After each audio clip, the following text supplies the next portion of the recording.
Hi everybody, I'm joined by Jess Bailey, whom I've known for a couple of years at least, from Team For You. Hi Jess, thanks very much for joining us. That's quite all right, thank you for having me. So tell everybody a little bit about you and your business. How did you manage to get into recruitment, and what kind of areas do Team For You cover? Sure, so I fell into this job literally in a way. I spent a long time working for Shropdoc, the out of hours GP service that covers Shropshire. My role within Shropdoc was in operations, so I was very hands-on, dealing with doctors' rotas, nurses' rotas, all that kind of thing. And then in 2018, at the end of 2018, sadly I got made redundant. I was having a coffee with a friend one morning while we had the kids playing, and she said, "Oh, I know someone who's opening a recruitment company, and I think you'd be really good in recruitment. I think you'd be good at sales." And at the time I was between jobs, so I was like, do you know what, it can't hurt. Didn't even think I'd get an interview. Sat and interviewed for it, and I got the job. So I started live with Team For You from day one of the business. It was brand new. Wow. No clients, no candidates, no real direction. It was just a case of grow it somehow. So I started live with Team For You in 2019, early 2019, as a recruitment consultant. And since that time, my job has changed and changed and changed again as the business has grown. And I now sit between sales and marketing and compliance. So we have around 400 temporary workers that work across all sorts of different factories in the UK. And with that comes an awful lot of red tape and compliance. So I look after the compliance on behalf of Team For You. And how we know each other, Niamh, through networking and marketing, and kind of flying the flag for the brand, really, that way. That's really what I do within the business now.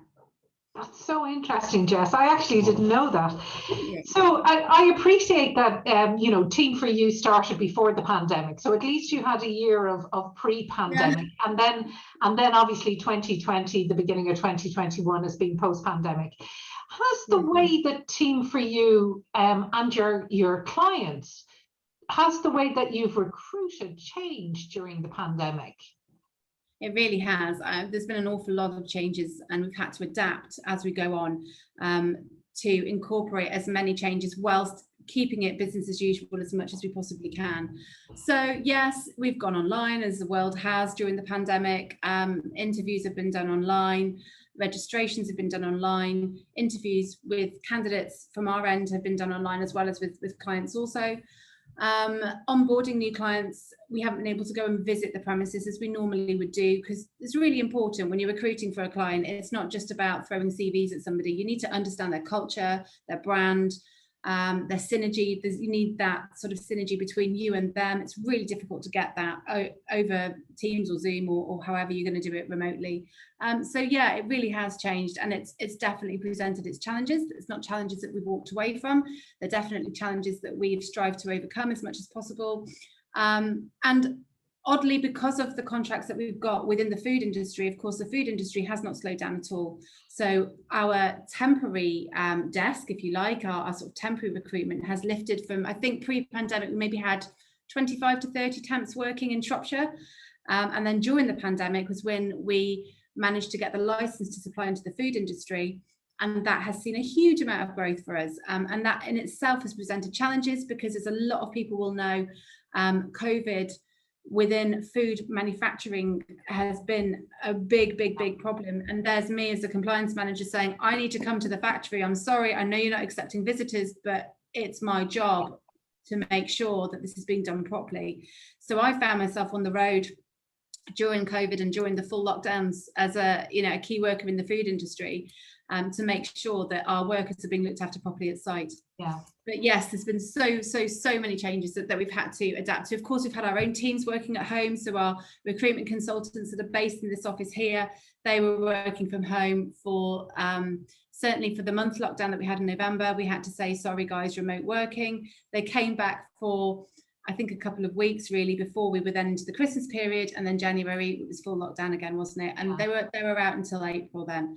And then they've been kind of slowly coming in and out during the last few months. We're all back now, thankfully. But it's only been in the last probably couple of months that we've had everybody in the office full time again. They've been part from home, part in the office, trying to rotate the staff in and out so that there's not too many of us here. So it's, yeah, presented a lot of challenges, and you really need to listen to your staff. You know, a couple of the guys were like skipping down the road, getting in the car, come back to the office, can't wait. And then a couple more people are a lot more cautious, and you have to accept that everybody's different and everybody needs different things from coming to work.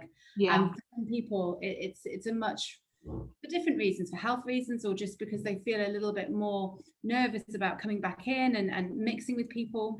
So it's making sure that as managers, we really take care of our own staff and we listen to what people need from us. Yeah. And of course, very unfortunate. I mean, it's been fantastic that your business has been able to keep going and you've retained your staff. Many businesses haven't. And you and I both know that unfortunately, I've dealt with supporting some of my clients through redundancies or people not able to come back.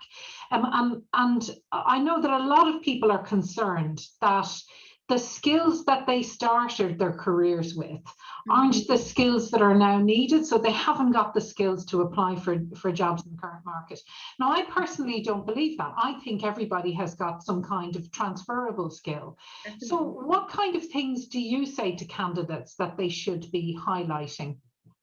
So I think when you're looking at a CV, it's really important to engage the person that's reading it and keep their interest, because often, particularly if it's a certain type of role. So for example, we know at the moment that marketing roles are few and far between, and there are so many people that might have been a marketing manager now wanting to apply for a marketing assistant role because they've been sadly made redundant and they're trying to keep their skills, look for new opportunity, and it's really important to stand out. So when you're building your CV around a certain job, and I can tell you from my experience, when I was looking for a new job, I might have had a CV for sales and a CV for admin and a CV for marketing, for example, or whatever it might be, that those keywords are built into that CV. So those keywords are jumping off the page at somebody. Nobody wants to read a CV that's 8 pages long. No one's got time to do that. You're not going to keep people interested. They should be 2 pages long, 3 at an absolute maximum. So it's really important to give examples of where you've developed those skills and how you've used those skills within a certain job role that you've had. And it's also super important to use like buzzwords, so keywords like leadership or development or growth or training or something like that to really keep somebody's interest. And bullet point it. Don't waffle, don't sort of write sentence after sentence after sentence. It needs to be short, sharp, to the point, and really, really, really selling who you are, what you do, and most importantly, what you can bring to their business. Right.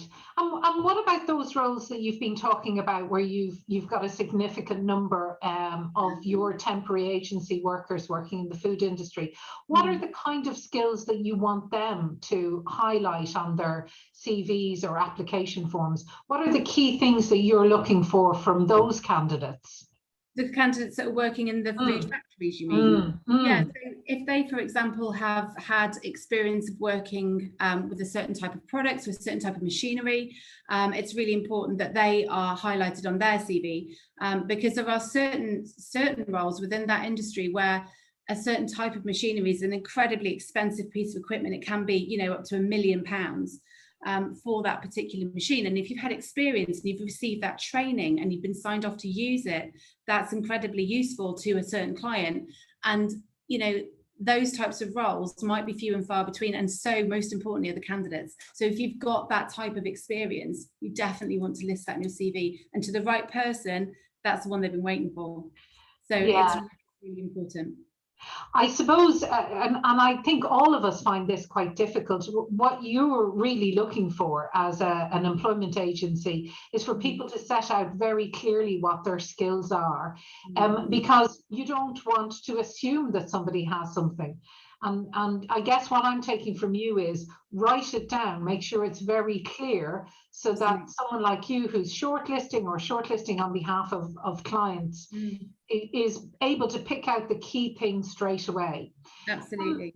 Do a lot of your clients still use job descriptions and adverts, you know, and should candidates be looking for the key words in those documents? Yes, absolutely. And they do very much still, recruitment still works in the same way in that respect. So an advert should always have a job description listed within the advert so that the candidate knows exactly the expectations of the job role. But also it's really important not just to list what you're going to be doing on a daily basis, but the kind of person that they're looking for. So those softer skills. And that really helps us. So if your CV is detailed enough with your key skills and what you can do, but also your work ethic, the type of person that you are, the type of place that you'd like to work. So if you're a lively individual that really enjoys working in a big team, and you really enjoy so, a certain type of environment, you're not going to like working in a library. That's the honest truth. Who say that, don't necessarily say I don't want to work in a library, but instead of saying that, say the type of environment that you do like to work in. Some people, particularly in finance, for example, that is very much, you need the quiet. If you're going to be dealing with figures and spreadsheets and algorithms and Excel formulas and whatever, you don't want to be working somewhere like here, because in my office, it's always jumping, the radio's always on, it's a sales environment, everybody's pretty lively and pretty upbeat. So our lovely finance lady sits in an office with the door shut all the time because she needs to run payroll and she needs the quiet.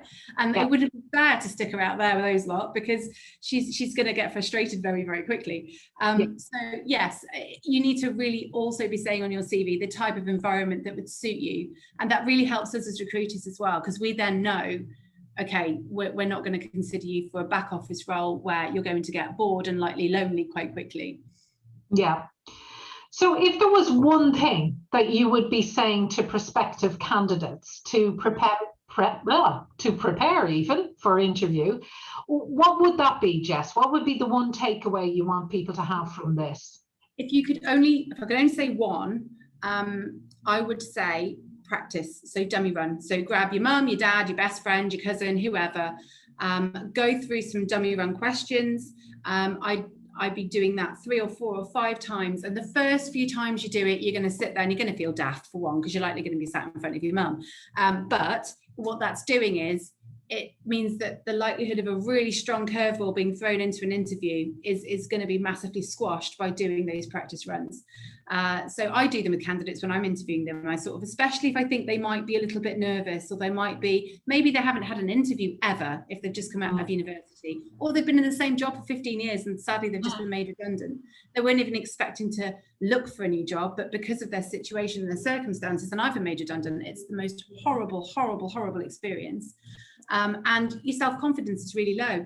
You kind of feel like you've worked so hard somewhere and done so well, and you were never ever going to leave. So those candidates particularly are going to need a pair of kid gloves from us, and they're going to need a bit of TLC, and they're going to need building back up. And dummy runs are definitely the thing to be doing with those candidates, and for any candidate that's applying for a job in that situation, particularly dummy runs all the time.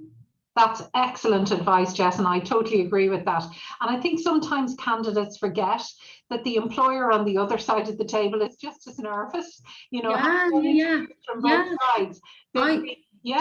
Absolutely. I remember the first candidate, and I'll never forget her, that I interviewed as a candidate who wanted to work with me. So she was nervous. What she didn't know was that I was either side of the table, terrified, thinking, I've never done this before, because I'd never worked in recruitment ever. I'd worked in management and all that kind of stuff before, but I'd never had to sit and actually interview somebody and go through that process from the other side of the desk. And it can be just as terrifying sometimes. Absolutely. And I think people also forget that employers are not out to catch out candidates. They really want to get the best person. So they want candidates to present as well as they can. They want to give them a hand. I have to say, it sounds like a buzzing place to work there, Jess. It sounds like, we can hear the it's Friday afternoon. It's a Friday afternoon. So how would candidates and in fact employers, because this webinar is for both, how would candidates and employers get in touch with you and Team for You? Sure. So we are, hopefully you've seen us on social media. We are all over social media. You can get in touch with me personally on LinkedIn. I'm happy to share my details there. But if you want to get in touch with the branch, we're based on Shrewsbury Business Park on Sitka Drive in Horman View. And we're just, if you know where the Holiday Inn is, the hotel on the business park, we sit right behind that. So that's where we are. And we'd love to hear from you, from anybody. And it's important for people to remember it's Team for You with a 4, not FOR. Team and for a YOU. Yeah, that's right. YOU. Thank you so much, Jess. Really appreciate you taking some time to help candidates and employers. Not at all. Take care. Take care. Bye.